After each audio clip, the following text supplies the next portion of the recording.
Hello, welcome to Yates Makes. Now those of you that have been following my channel know that I've been chopping through gel plate experimentation fairly quick. A while ago I posted this one, mixing oil pastel with letraset as a resist. So I thought it would be a good time to revisit some of the ground that I've covered and kind of expand it into an area, extend it in a direction and see where I get to. So this video is me looking at oil pastel as a resist, but far more expressively, as this little preview shows here. And already I'm discovering loads of things that will build into future videos. Okay, by way of a kind of demo of this technique in its most simple form, I've enlisted the help of my son, who I've asked to get a picture of a character from a TV show he likes. So this is the one he's chosen, and he's printed it out A4, and I've asked him to block in first with his oil pastel, quite a dark one, the areas of kind of darkest tone. So that's what he's done there, big slabs of tone fairly solidly filled. Then I asked him to look for mid-tones.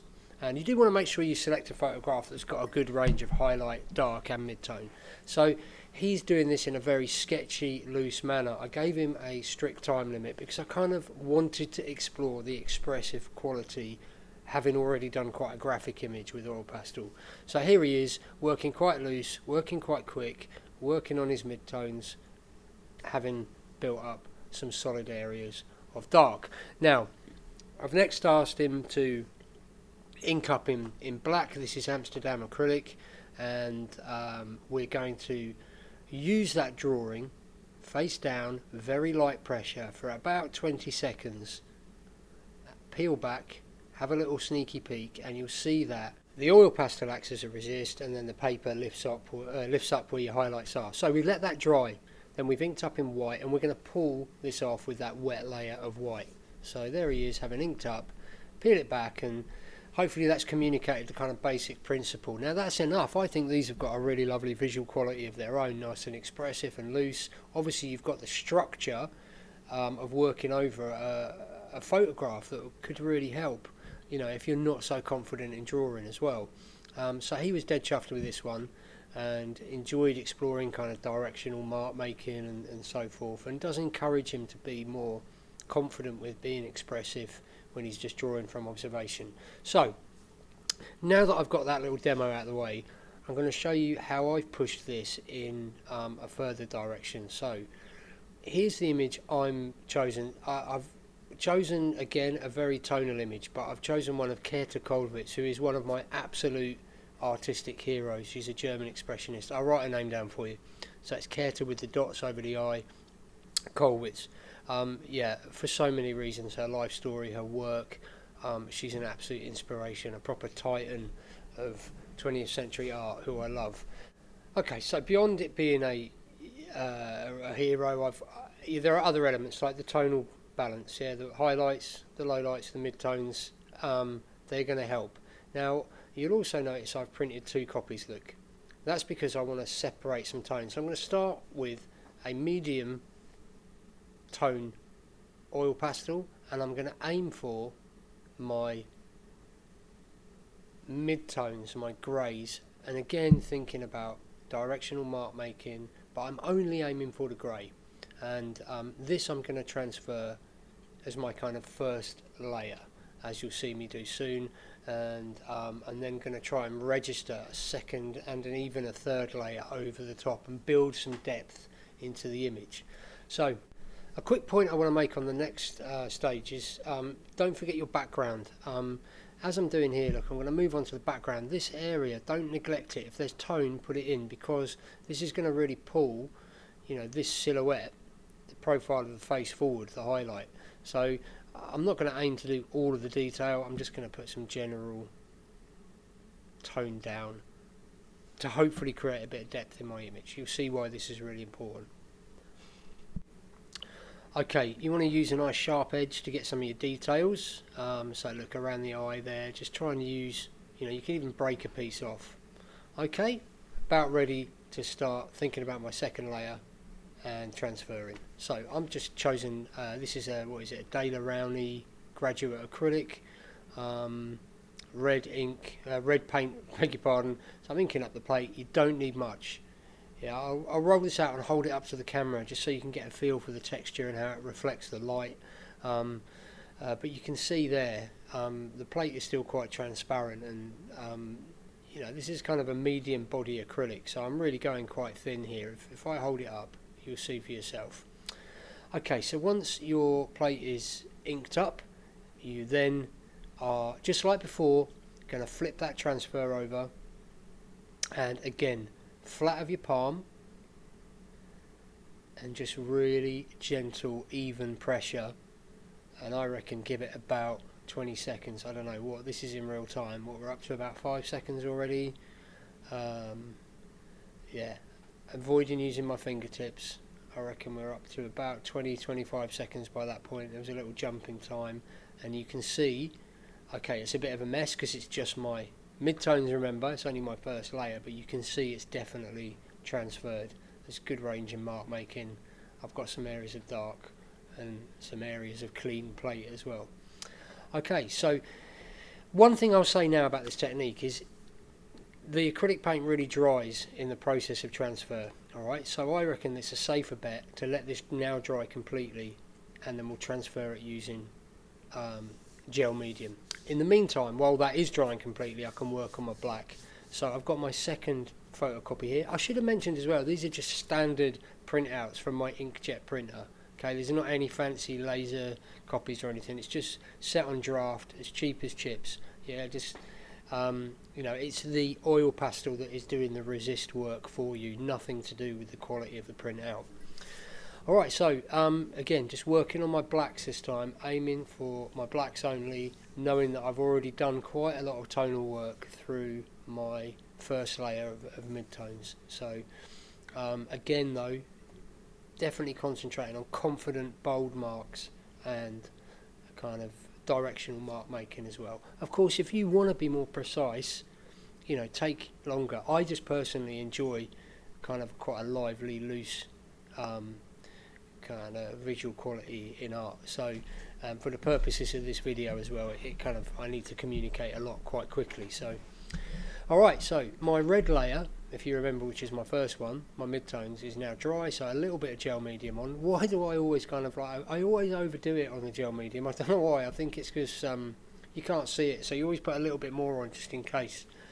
So anyway, I've rolled that out, and I'm now going to drop a piece of very heavy paper on this. This is about 300 GSM paper, but smooth cartridge paper. So pop that down, and I've left that for a good 2 or 3 minutes. It was a cold day, so I didn't actually leave it long enough. I should have probably left it 5 or 10 minutes because a tiny bit ripped off her chin where it wasn't quite dry. So yeah, bear in mind, if you're in the northern hemisphere at the moment, it's pretty chilly. You might want to leave your drying times a bit longer. So there you go, midtones transferred. As I said before, it's a bit of a mess, but it is only the first layer of base. Right, on with the second layer. So this time I'm going to ink up in a mix of, I'm going to use a bit of that red, but I think I'm going to mix in as well some blue just to get some cooler colours into my shadow, and a bit of black as well, just for contrast with the red. So yeah, there's my red going down, a little tiny bit of blue, I think this is phthalo blue, and tiny bit of black as well. Roll that out, swirl it around a bit on the plate, as well as kind of rolling and lifting. You know, you do need the colours to mix, so yeah, a bit of a swirl helps. I'm picking out the bit that ripped off that I forgot all about from the first transfer. You should just sort of dig that out with your thumb or your finger if you find yourself in a similar position. I used to be so precious when I was starting out with this gel plate and clean the thing between every print. Well, now I just kind of go with it, and if there's marks everywhere, who cares? I usually just add to the print anyway. So down we go. Again, light pressure with your palm, and I should have said that was a mix of different brands of acrylic. There was a bit of Amsterdam and a bit of De La Rowney gone in there. The black was Amsterdam, the colours were De La Rowney. So light pressure, about 20 seconds. Peel it back, have a little look. you're going to get a feel for this with more practice that you do. It depends on how heavy you've gone in with oil pastel, the temperature on the day, how hard you press, how long you leave it. You're going to have to find your own way, but this should give you the bare bones to get started. So there you go, it's transferred okay. Lost a bit of clarity in the sort of cheek and jawline there, but I think it'll be okay. So again, let that dry. Once dry, I'm going to ink it up, and I'm going to kind of then flip it over and use the transparency of the plate to kind of help me register, if you like. If you see, I'll flip it over and show what you mean. So there you go. You should be able to see your first layer through it. So let's have a go. It's all dry. Splodge a bit of gel medium, using a bit less this time,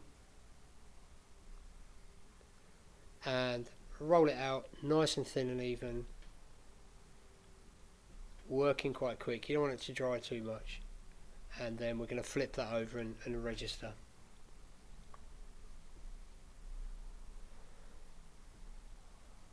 Okay, that should do it. Get my first layer back in place, flip it over, and I'm really using that contour of the background tone against the highlight on the cheek, and the eyes, the nose, the mouth mainly, to kind of help me register this. Plonk it down in roughly the right place. It's a very expressive outcome, so it's going to be quite forgiving in terms of registration. And then I'm going to leave that a good 10-15 minutes, peel it back, and you'll see how it comes out. Definitely on this cold day, that extra drying time helped. You know, it was a good 15 minutes and it pulled off really clean. And you know, this has got a lot in it in terms of like visual qualities, mark making, depth, etc., that I really like exploring in art make. So I was dead chuffed with this, and you know, it really spurred me on to kind of push even further. And you know, what's fantastic about these is you can just keep reusing them. They might need a little top up, as I'm doing here, so I'm just going over some key features with some black, but they will keep working. There you go. This is just a simple one I'm going to pull off, you know, with white paint, one layer, and there you go. You know, what's magical about them is you get a slightly different outcome each time. The more you use it, the more degraded it gets, but more interesting. So look, here I'm trying a little collage. I thought I'd see how many layers I can push. So I've done a bit of collage work onto my white substrate, my white paper, and then I've done quite a pale layer over that. I've then gone for a mid-tone in a kind of warmish blue, and that's coming off quite well. You'll notice here that most of my collage work has got completely covered and is pretty much redundant, but you know, I always try and add a layer of experimentation in. Now my last layer, which is going to be my dark layer, is the one where it all comes together, and I think you could, you know, if you've got the patience, just keep pushing this and building more and more layers, and adding to that sort of depth and richness, because this third layer, I felt, you know, come off real nice. And you know, definitely this is something I'll be returning to for portraiture and so forth, because I think this has got a lot of atmosphere, and you know, like I said before, a visual quality that quite appeals to me. So there you go. That's 3 layers over a little collage piece, but yeah, you get the idea. You can really work with the spontaneity and kind of harness it. Now this, you know, I was quite fired up by these experiments, so I went straight on, did a quick observational sketch of one of my materials pots, and yeah, I think, you know, for a future video, this is a sneak preview. It's going to work really well as a kind of basis or starting point for mixed media, drawing, pen work over the top. Anyway, look, I've loved making this video. I really enjoyed this one. It's so good to revisit stuff, because as I said at the start, I've been moving at quite a pace. So that's what I'm going to do for a while, I think. Just kind of go back a step, revisit, push in a direction, and share with you some more experiments. Look, if you enjoyed the video, subscribe, like and share, comment below. I love the comments, and make sure you hit your notification bell and all that, so you get updated. And take it easy. I'll see you soon for another video.